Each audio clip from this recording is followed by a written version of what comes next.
Special report आपको अब दिखाते हैं। उत्तर प्रदेश में उपचुनाव की तारीख बदली तो हंगामा हुआ। बीजेपी समाजवादी पार्टी के बीच नया युद्ध शुरू हो गया। यूपी में 9 विधानसभा सीटों पर होने वाले उपचुनाव की तारीख 13 नवंबर से 7 दिन आगे बढ़ाकर 20 नवंबर कर दी गई है, जबकि नतीजे 23 नवंबर को ही आएंगे। अब इस पर जोरदार पॉलिटिक्स शुरू हो चुकी है। बीजेपी कह रही है उन्होंने त्योहार के चलते चुनाव आयोग से कहकर तारीख आगे बढ़वाई है। समाजवादी पार्टी से लेकर पूरा विपक्ष कह रहा है बीजेपी को यूपी उपचुनाव में 9 की 9 सीटों पर हार का डर सता रहा है और चुनाव आयोग बीजेपी की कठपुतली बन गया है। उपचुनाव के घमासान पर स्पेशल रिपोर्ट।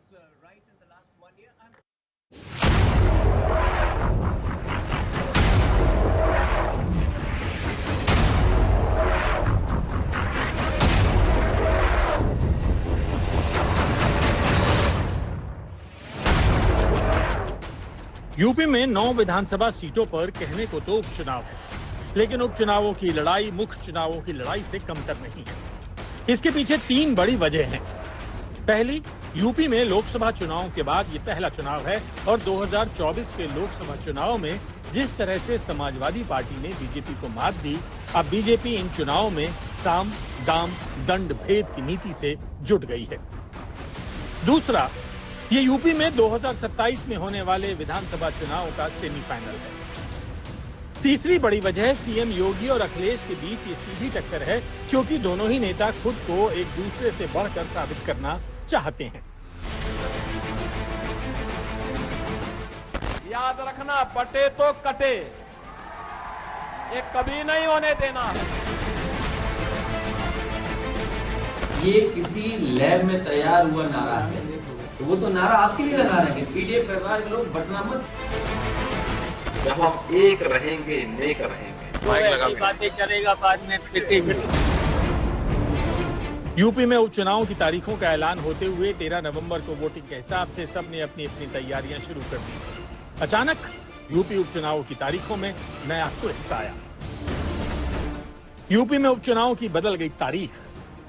अब 13 नवंबर की जगह 20 नवंबर को होगी वोटिंग।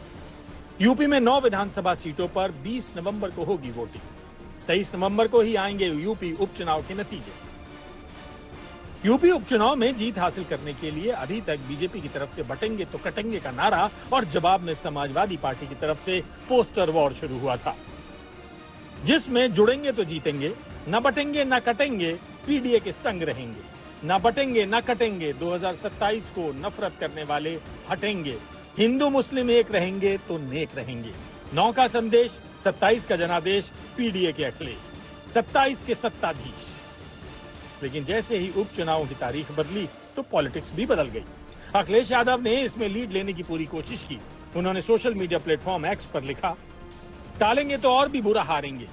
पहले मिल्कीपुर का उपचुनाव टाला, अब बाकी सीटों के उपचुनाव की तारीख। बीजेपी इतनी कमजोर कभी न थी।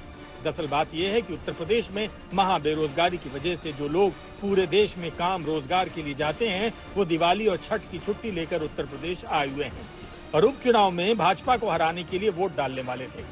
जैसे ही भाजपा को इसकी भनक लगी, उसने उपचुनाव को आगे खिसका दिया, जिससे लोगों की छुट्टी खत्म हो जाए और वो बिना वोट डाले ही वापस चले जाएं।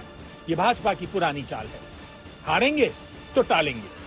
मुझे लगता है कहीं ना कहीं कुछ तालमेल बिठाते हुए ही यह जो डेट्स हैं ये बदली गई हैं। लेकिन बीजेपी कह रही है त्योहारों के मद्देनजर उपचुनाव की तारीखें बदलने के लिए उसने चुनाव आयोग से गुजारिश की थी। बीजेपी का कहना है कि 15 नवंबर को कार्तिक पूर्णिमा है और कई दिन पहले से लोग धर्म कर्म के कार्यों में जुट जाते हैं। लेकिन विपक्ष कह रहा है कि बीजेपी को हार का डर सता रहा है, इसलिए अब जाकर त्योहार याद आ रहा है। विपक्ष चुनाव आयोग पर भी पक्षपाती होने का आरोप लगा रहा है। 15 नवंबर तक हिंदू धर्म को मानने वाले, सनातन धर्म को मानने वाले लोगों के तमाम 30 त्योहार हैं, जिसको देखते हुए तमाम सामाजिक संगठनों ने, राजनीतिक संगठनों ने और भारतीय जनता पार्टी ने 13 नवंबर को जो उपचुनाव होने वाला था उत्तर प्रदेश में, उसको आगे बढ़ाने की मांग आयोग से की थी।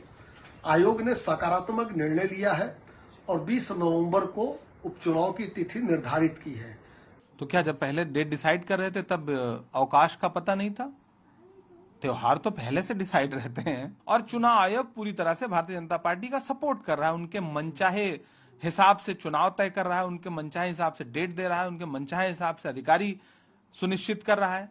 चुनाव आयोग की जो भूमिका है ये बहुत अजीब है कि देश के प्रधानमंत्री और मुख्यमंत्री के हिसाब से आप चुनाव का कार्यक्रम बनाते हैं। जब उनके लिए सुविधाजनक नहीं होगा तो अयोध्या का चुनाव नहीं होगा।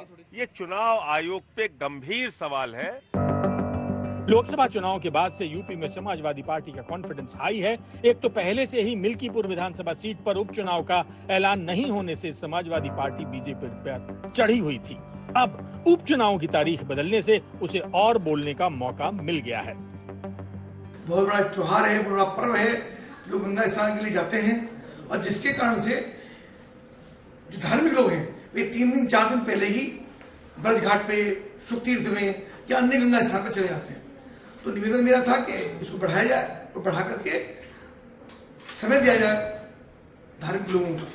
देखिए, समाजवादी पार्टी समझती है कि भारतीय जनता पार्टी चाहे चुनाव से जितना भाग ले, चुनाव का परिणाम बदलने वाला नहीं है।